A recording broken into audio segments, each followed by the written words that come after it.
Hi guys, Chris and PJ here live in the Dream Giveaway Garage. Hello, Christopher. Hello PJ, and hello everybody out there. So happy to be here today. So happy to be here today as well. Vertical is a good thing to be, right? That's right, especially next to that's 1972 Chevelle. Tell you what, Orange Flame.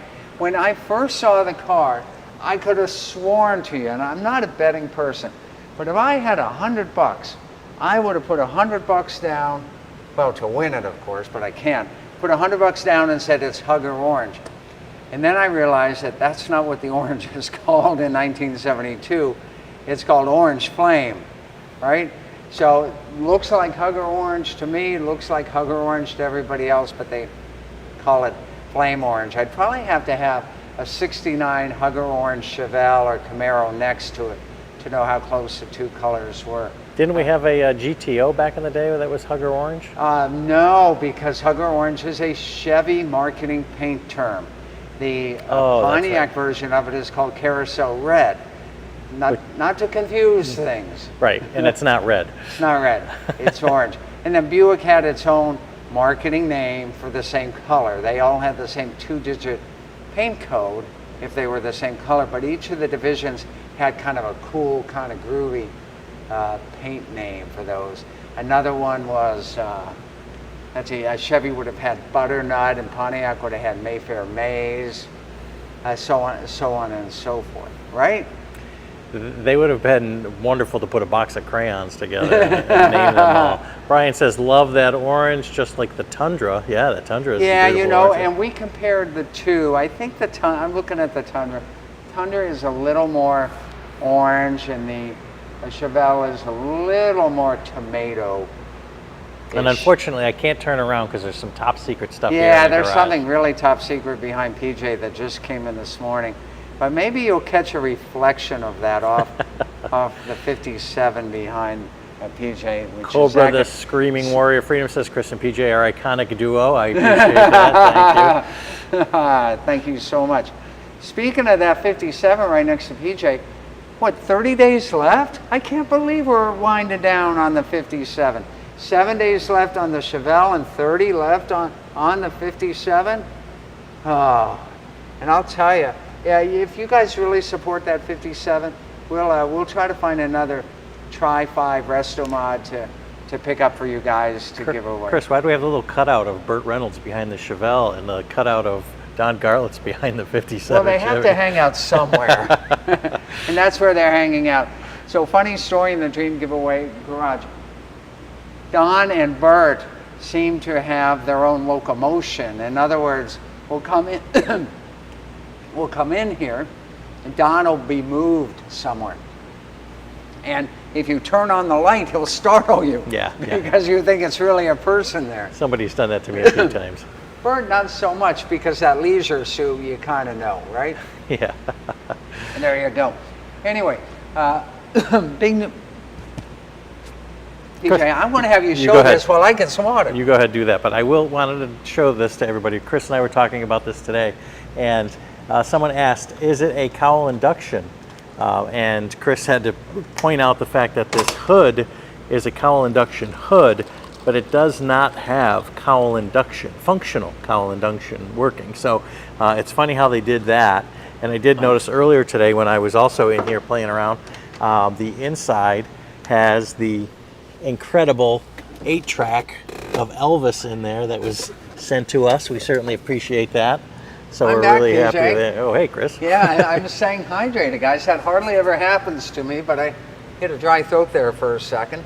And so PJ's talking about the cowl induction hood, right? Yes, I was talking about the cowl induction hood that you and I talked about earlier today, and you pointed out that it does have a cowl induction hood, but not a functional cowl induction. It does not have functional cowl induction. So if you think of a 70 Chevelle Super Sport, and it's got the functional flapper right here for the cowl induction, and it's got the apparatus underneath, that's functional cowl induction. Cowl induction hood simply allows that air to bounce off the windshield back in here into the engine compartment. So it's a cowl hood, but it is not functional cowl induction. It does have the hood pins, and that's from the factory, stripes from the factory, 5-spoke wheels from the factory. Man, it's a good looking car, and with 33,000 original miles. How many miles are on your Civic? More than that? Yeah, it's definitely more. Yeah, this is only a 33,000. 33,000 original miles. It was in a private collection in Texas for a really, really long time. And that's how we like to find some of these cars that came out of private collections, that they cared for them over decades and decades, and didn't go through a lot of ownership hands, right? Yeah, but Who's out there, Who PJ? has a 72 with a 33,000 miles on it? I don't know. Maybe there's one out there, but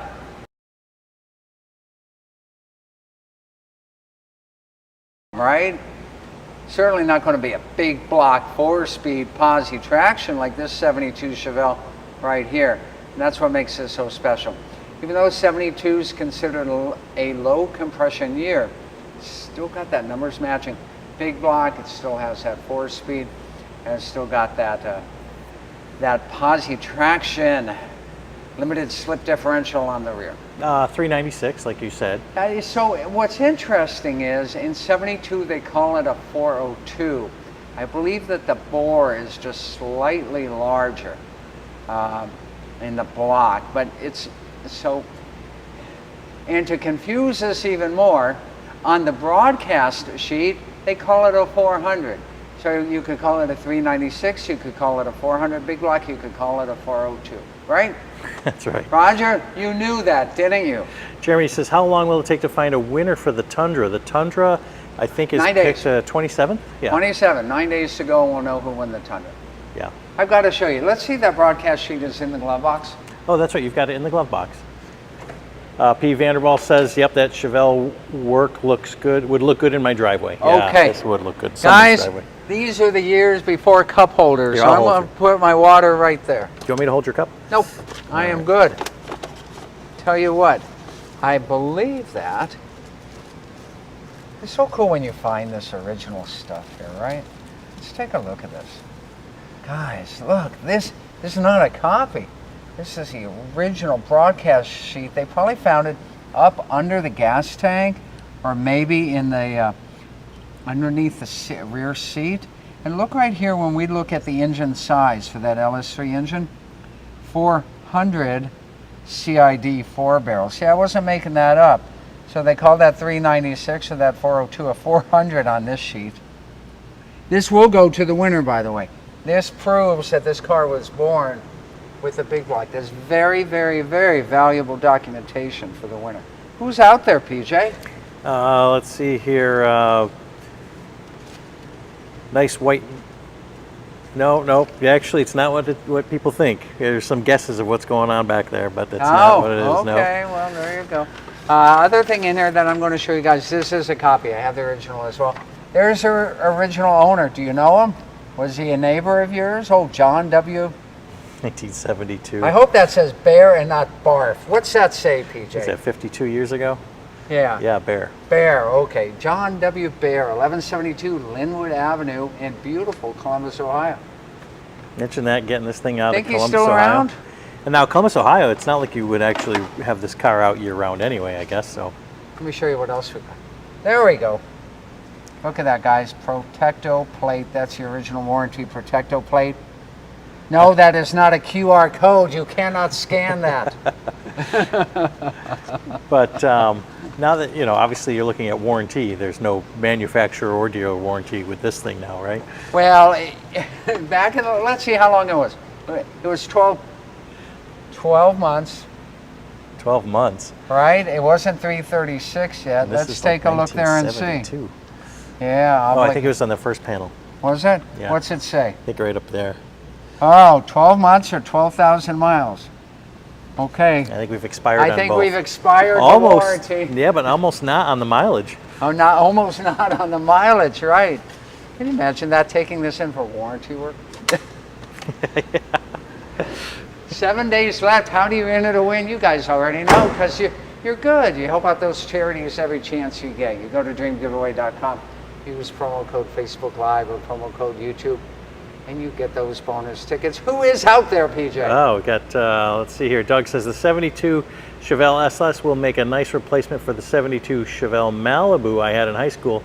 in the late 80s. Now, someone actually asked me today and said, hey, I want to get in that Malibu. I said, you talking the Chevelle? So, That's yeah. right. Malibus and Chevelles are both A bodies. They jazz the Chevelle up with a higher performance drivetrain and, of course, some other niceties, right? But the body is essentially the same.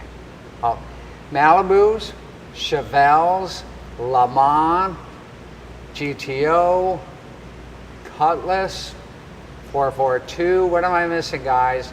Buick, Skylark, and GSX are all the same A-body coming out of General Motors plants back in the day.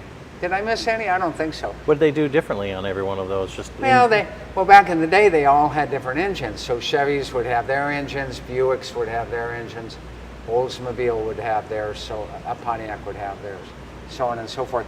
Cadillac did not have an A-body. Too small a vehicle for Cadillac in the early 70s. Well, Terry O'Shea says, hello, I'm from Port Orange, so it works out well with the orange Chevelle. That There you we've go, got here. Port Orange. Well, you could drive on over and drive home, right?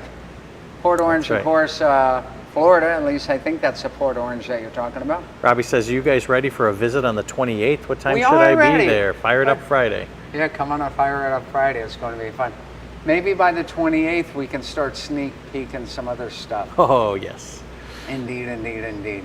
All right, PJ. And any questions from anybody No, out there? that's it. Well, that is so good. I thank you guys for joining us today. Remember, Chevelle, 7 days, 11 hours, 57 Chevy. Wonder if you're showing something. Like about 30 reflection. days. No, we're good there. Okay, about 30 days left on that Monte Carlo? NHRA trip. Huh? Monte Carlo. Oh, Monte Carlo. That's right. Monte Carlo is, so, okay, now you guys got me started as I'm about to do an outro. So it's a Monte Carlo in A/G body, the same as the Grand Prix because it's got that really long hood on it. It's a combination of a G body and an A body. They called it an A/G body. Those are probably still made in the same factories as the regular A bodies. Someone, if you have some information on that, feel free to chime in. Robbie, who is coming down on the 28th, says, hey, what time should I arrive if we're going to do a Fire It Up Friday? What, 2 o'clock? Yeah, show up maybe about 1:45. Yeah, that'll be fun. And then we'll do it at 2. We're looking forward to seeing you, Robbie, and you guys. Anytime you're in the Tampa Bay area, just give us a call. Call Leanne in customer service. Let her know you'd like to drop on in and watch a Facebook Live while it's live in the Dream Giveaway Garage. And we'll let you see Area 52, where we keep the top secret toys. That's right, and all the special stuff that I'm not supposed to show, but usually do. We love you though, PJ. We'll see you guys tomorrow. More great fun, more great action, more great grand prizes, and you're running out of time to win the 72 big block 4-speed pause traction Chevelle. Hey, you know what you guys need to do?